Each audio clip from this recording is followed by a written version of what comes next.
talk a little bit about college football and what the hell is going on. Now, a month ago, everybody felt pretty good about what was going to happen. You know, we were going to slowly ramp up activity, going to get kids on campus June 1 to start involuntary workouts and 8 hours of work a week. Going to ramp that up just after the 4th of July, start this 6-week plan. But as my man Spencer Hall says, you want to make a joke, make a plan.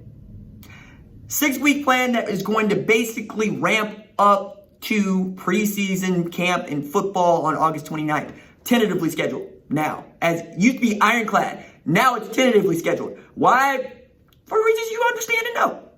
The virus. So much has changed over the past 2 weeks in that now even the Big 12 is already making plans to perhaps push back the Big 12 championship game by a week to perhaps make room for games that need to be postponed or just missed altogether during this season. Because while many, including myself, believe that we are going to try to play football, it is very much still open to discussion as to whether or not we will finish the season playing football. For a number of reasons. You got 30 players in quarantine at LSU. You've had double-digit players test positive at Texas. You have the Buckeyes who got caught red-handed trying to get their kids to sign a legal document exonerating them from blame if something happens to them related to the virus, and then tried to change that into a pledge, which, yeah, okay, cool. But we know what you tried to do.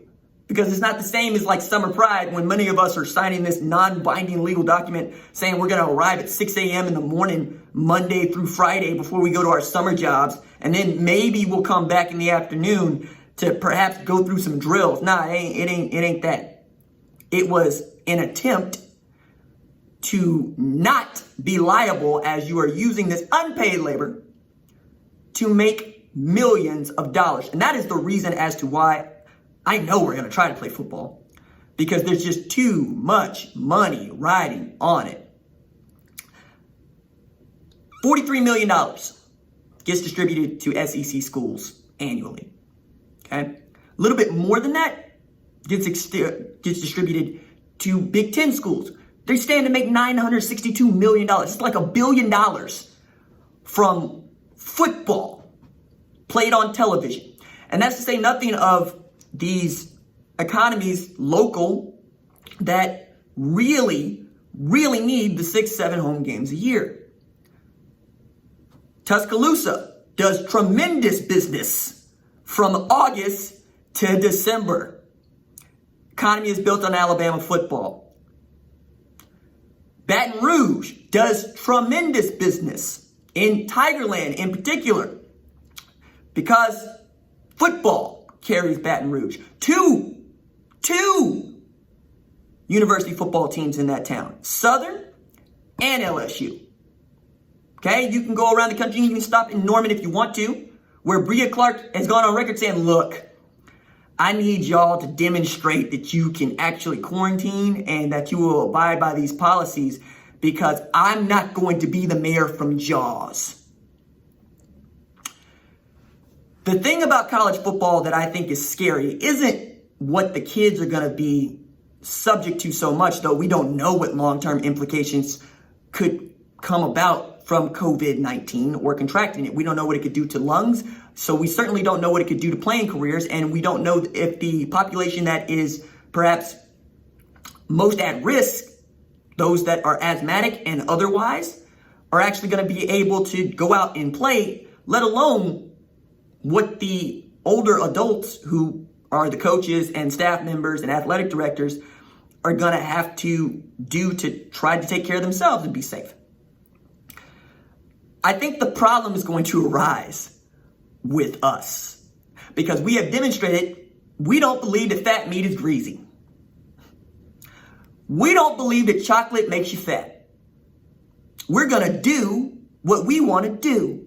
And because we're doing what we want to do in the short term, we're going to lose what we actually want in the long term, which, is football. Because The thing about college football games that makes it spectacular is the tailgating experience and the fan experience.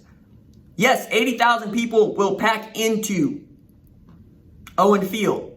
They will try to fit 60,000 people into Boone Pickens Stadium, but Bedlam is not going to be played there this year, so I doubt they sell out any games.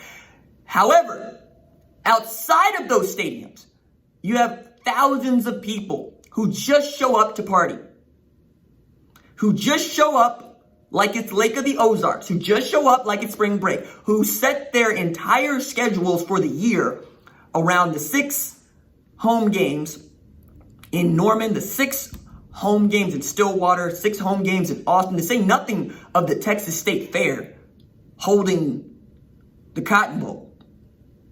Might be the first time in any of our lifetimes that we actually see a home and home between OU and Texas by necessity, rather than us just griping about how crappy the Cotton Bowl stadium actually is. I'm still pissing in a trough out there. I don't like it.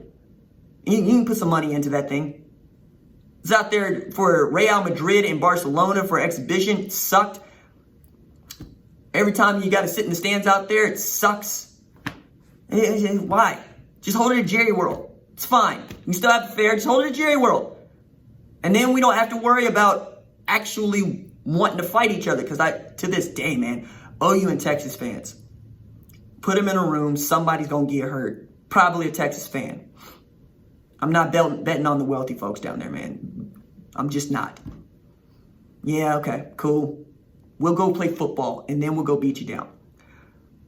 But I try as much as I can to talk about football, but it's becoming even more difficult to talk about football when we're not sure that we're going to get football. And in the age of not just the virus, but protests against police brutality and college football coaches being stupid. Yeah, I'm looking at you, Mike Gundy.